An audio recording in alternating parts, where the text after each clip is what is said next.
Yes बेटा। Next question देखिए, fourth part, let f x is equal to square root of x square minus 6। ये एक अच्छा question है, बहुत ही इंपॉर्टेंट क्वेश्चन है। एनसीईआरटी में नहीं है ये टाइप। हाँ, ये टाइप है 16 माइनस एक्स स्क्वायर जैसी, ये वाली नहीं है। ये आर्डिशनल क्वेश्चन है।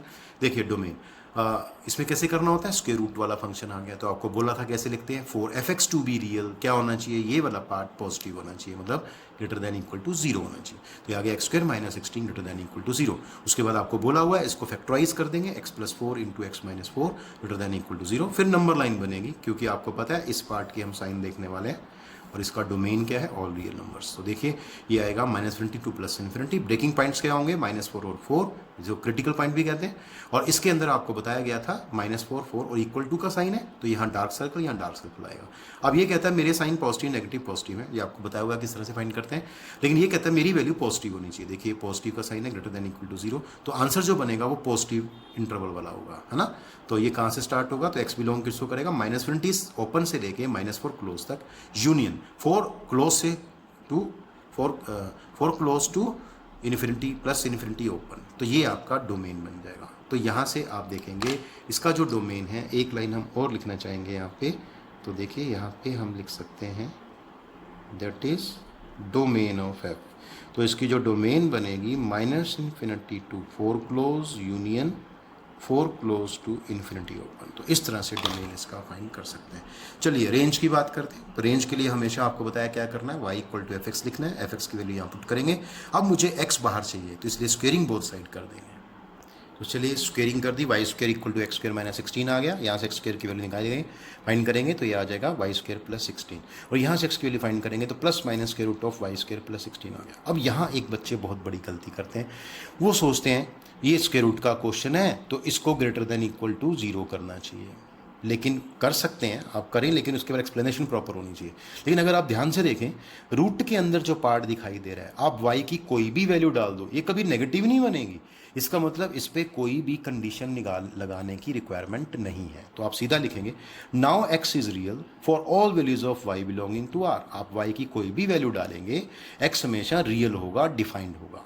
ठीक है, इसको 2 नंबर कर दीजिए। लेकिन आपको मैंने लास्ट टाइम भी बताया था, ठीक है, तो क्या बताया था आपको, ये बताया था, देखिए बेटा यहाँ पे ये रहा, ये सेकंड इक्वेशन, ये देखिए मैंने कहा था जब भी आप y को स्क्वायर रूट के सामने लेते हैं तो यहाँ फर्स्ट इक्वेशन करनी होती है। तो आपको यहाँ पे क्या दिखाना है बेटा, यहाँ पे आपको यहाँ 2 के बाद बताना है बट इक्वेशन 1 इम्प्लाइज। ये हमें क्या कहती है, इसका साइन कभी नेगेटिव नहीं हो सकता, है ना। x की कोई भी डोमेन की वैल्यू डालें यहाँ तो आपने कहा equation 1 implies y is always greater than equal to 0 for all values of x belonging to domain of f। Domain जो भी थी, ये इतनी बड़ी डोमेन है, मैंने लिखी नहीं इसलिए सिर्फ डोमेन ऑफ f लिख दिया।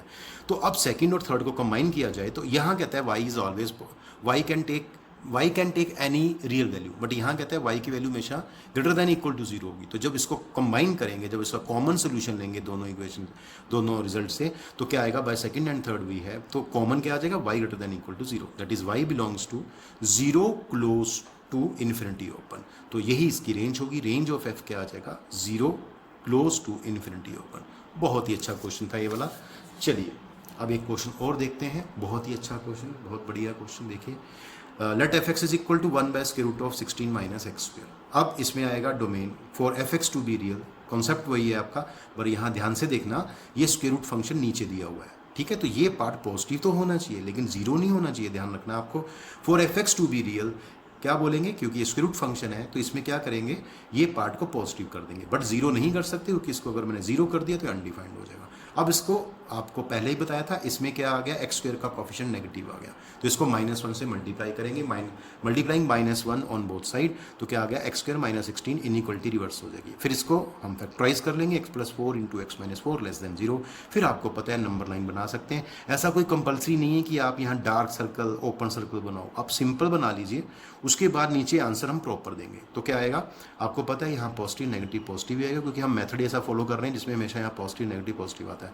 चलिए उसके बाद आपको पता होना चाहिए कि इसका जो डोमेन है वो ये ऑल रियल नंबर्स हैं और इसके अंदर पॉजिटिव नेगेटिव पॉजिटिव इसके साइन है कॉरस्पॉन्डिंग इंटरवल्स के अंदर। अब ये कहता है मेरा साइन नेगेटिव होना चाहिए, नेगेटिव साइन का है यहाँ, तो इस एक्सप्रेशन का साइन नेगेटिव कब है, कॉरस्पॉन्डिंग एक्स की वैल्यू बताइए, तो क्या आएगी, -4 ओपन टू 4 ओपन। अब यहाँ क्लोज क्यों नहीं आया? क्योंकि यहाँ इक्वालिटी नहीं है। जब इस इनइक्वालिटी में इक्वालिटी साइन नहीं होता है तो यहाँ हमेशा ओपन बनेंगे आपके आंसर्स में इंटरवल्स, ठीक है। -4 से 2 4, -4 ओपन टू 4 ओपन, ठीक है। तो डोमेन ऑफ एफ आ जाएगा, दैट इज इंटरवल कौन सा? -4 open to 4 open. Very interesting question. चलिए रेंज की बात करते हैं। Let y equal to f x की वैल्यू है 1/√16 - x²। इक्वेशन 1, इसको 1 करना है। जब भी स्क्वायर रूट का क्वेश्चन आएगा, आप जब y के सामने इस फंक्शन को लिखेंगे तो इसको इक्वेशन नंबर 1 मार्क करेंगे। स्क्वेयरिंग बोथ साइड, क्योंकि मेरा x² स्क्वायर रूट के अंदर है, इसको स्क्वेयरिंग करेंगे तो y² equal to 1/16 - x²। Square root sign यहाँ से चला जाएगा। अब क्रॉस मल्टीप्लाई कर लेते हैं। 16 - x² इक्वल टू 1/y²। अब x² को शिफ्ट कर देंगे इस साइड और इसको इस साइड, तो ये आ जाएगा x² equal to 16 - 1/y²। LCM लेंगे 16y² - 1/y²। x की वैल्यू निकालेंगे, स्क्वायर रूट लेंगे तो plus minus square root of 16y² - 1/y। अब आपको कहना है 4x2 भी रियल। अब रियल होने के लिए दो पार्ट होंगे, एक तो ये पार्ट पॉजिटिव होना चाहिए और ये पार्ट 0 नहीं होना चाहिए। तो 4x2 भी रियल, 16y² - 1 greater than equal to 0 and y can not be equal to 0। अब इसको फैक्टराइज कर लेंगे, 4y + 1 4y - 1 greater than equal to 0 and y is not equal to 0। चलिए सॉल्व करते हैं। यहाँ डार्क सर्कल ओपन सर्कल नहीं बनाएंगे, सिंपल बनाते हैं। आपको पता है जो ये मैं मेथड फॉलो करता हूँ उसमें हमेशा यहाँ पॉजिटिव साइन होता है, फिर नेगेटिव पॉजिटिव, और ये किसके साइन होते हैं आपको बताया गया है, इस एक्सप्रेशन के साइन होंगे। अब ये कहता है मेरा एक्सप्रेशन का जो साइन है वो कैसा होना चाहिए? पॉजिटिव। तो ये पॉजिटिव वाला आंसर होगा, और आप देख पा रहे हैं y0 तो इसमें आएगा ही नहीं कभी, ठीक है। नंबर लाइन पे कहीं है लेकिन इसके बीच में आएगा ही नहीं कहीं पे। तो इसमें आप क्या करेंगे यहाँ पे? अब आप क्या करेंगे, यहाँ से आंसर लिखेंगे y बिलोंग्स टू, कौन सा आंसर आएगा? -∞ टू -1/4 क्लोज। क्यों क्लोज क्यों लिए? क्योंकि ये इक्वलिटी साइन है। और यूनियन एक आएगा 1/4 क्लोज टू +∞ ओपन, ठीक है जी। लेकिन ध्यान रहे यहाँ तक तो आ गया। बहुत सारी बुक्स में इसके आंसर गलत हैं, इवन RD शर्मा में भी हो सकता है इसका आंसर गलत दिया हो। तो आपको एक चीज़ का ध्यान रखना है, ये फर्स्ट इक्वेशन है आपकी। यहाँ से देखिए y का साइन कभी भी नेगेटिव नहीं हो सकता, और x की कोई भी डोमेन की वैल्यू पुट करने पे। तो यहाँ लिखा but equation 1 implies y is greater than 0। यहाँ भी ध्यान रखना है इक्वल टू 0 नहीं हो सकता। आप x की कोई भी वैल्यू डाल दो कभी 0 नहीं बनेगी, तो ध्यान रखना है यहाँ भी। यहाँ आएगा y greater than 0 for all values of x belonging to domain of f। Domain हमने निकाली थी -4 से 4 ओपन, ठीक है। तो बाय 2 and 3, ये 2 रिजल्ट है, ये 3 रिजल्ट है। इसका कॉमन क्या बना?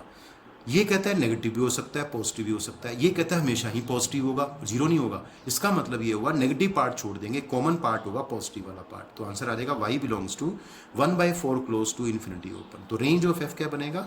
1/4 क्लोज टू इन्फिनिटी ओपन। तो बहुत ही इंटरेस्टिंग क्वेश्चन है, बहुत ही अच्छा क्वेश्चन है। इसको बेटा आप ध्यान से करेंगे। चलिए नेक्स्ट क्वेश्चन देखते हैं, एक नया क्वेश्चन।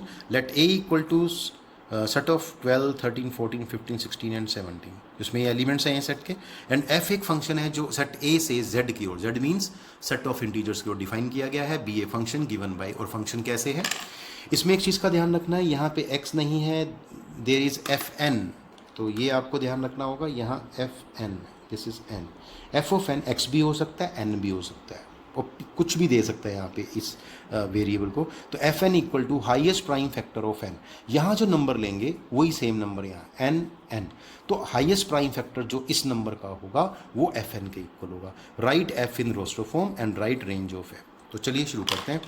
सबसे पहले हम बताएंगे कि हमें एक सेट दिया हुआ जिसमें एलिमेंट्स हैं 12 13 14 15 16 एंड 17, एंड एक फंक्शन दिया हुआ है एफ नाम का जो ए से जेड की ओर डिफाइन है। और ये फंक्शन किस तरह से डिफाइन है? F n equal to highest prime factor of n. अब क्या करेंगे, ध्यान से देखेंगे। इस फंक्शन का जो डोमेन होगा, डोमेन इसको बोलते हैं ना बेटा ए को, तो डोमेन का फर्स्ट एलिमेंट क्या है? 12। तो सबसे पहले हम फंक्शन की वैल्यू निकालेंगे, ठीक है, 12 एलिमेंट पे। तो जब 12 है एन की वैल्यू, तो फंक्शन की वैल्यू क्या आएगी? तो इसका क्या मतलब है? इसका मतलब है हाईएस्ट प्राइम फैक्टर ऑफ 3। तो ये जो 3 आएगा यहाँ पे, उसके अंदर आप लिख सकते हैं हाईएस्ट प्राइम फैक्टर ऑफ 3। तो 3 का हाईएस्ट प्राइम फैक्टर क्या होता है? 3। तो ये बहुत ही अच्छी तरह से आपको यहाँ पे लिखना चाहिए। तो F12 क्या आ गया? 3। इस तरह से F13 क्या आएगा? That is highest prime factor of 13, तो वो खुद ही होगा, that is 13। F14 highest prime factor of 14, that is 7। Highest prime factor of 15, that is 5। ये मैं यहाँ से देख के लिख रहा हूँ बेटा। और अगला नंबर है 16, तो अगला एलिमेंट 16 आएगा, F of 16। Highest prime factor 16 क्या होगा? तो आप कहेंगे 2, और उसके बाद हाईएस्ट प्राइम फैक्टर ऑफ 17 क्या होगा? 17। तो अब रोस्टर फॉर्म लिखने जा रहे हैं, this is the value of n and this is the value of fn। तो याद रखना कि आपका जो पेयर बनेगा वो कैसा होता है? n, fn। तो roster form of fn, f क्या बनेगी? f इक्वल टू 12 13 13 13 14 7, देखिए यहाँ पे आ रहा है 15 5, ये पेयर बनेंगे ऑर्डर्ड पेयर्स, 16 2 और 17 17। बहुत ही बढ़िया क्वेश्चन। और रेंज निकालनी है तो रेंज यही होती है। रेंज किसको कहते हैं? ये जो एफ की वैल्यूज़ होती हैं, एफ की जो वैल्यूज़ होंगी, जो इमेजेस होंगी, इसको इमेज बोलते हैं। इसका जो सेट होगा या जो ऑर्डर्ड पेयर्स हैं इस फंक्शन के अंदर, जो ऑर्डर्ड पेयर हैं उनके जो सेकेंड एलिमेंट्स का सेट होगा वो रेंज होगा। तो रेंज क्या आ गई? 3 13 7 5 2 17। शर्त एक है, ध्यान रहे, कंडीशन ये है कि आपको रिपीट नहीं करना है किसी को। 3 13 7 5 2 17। तो ये सारे ही डिफरेंट थे, इसलिए सारे नंबर आएंगे। आप यहाँ से भी लिख सकते हैं, इनको कोमा डाल के सेट की फॉर्म में लिखेंगे, रेंज बन जाएगी। तो बहुत ही इंटरेस्टिंग क्वेश्चन है, इसको आप ध्यान से कर लेंगे।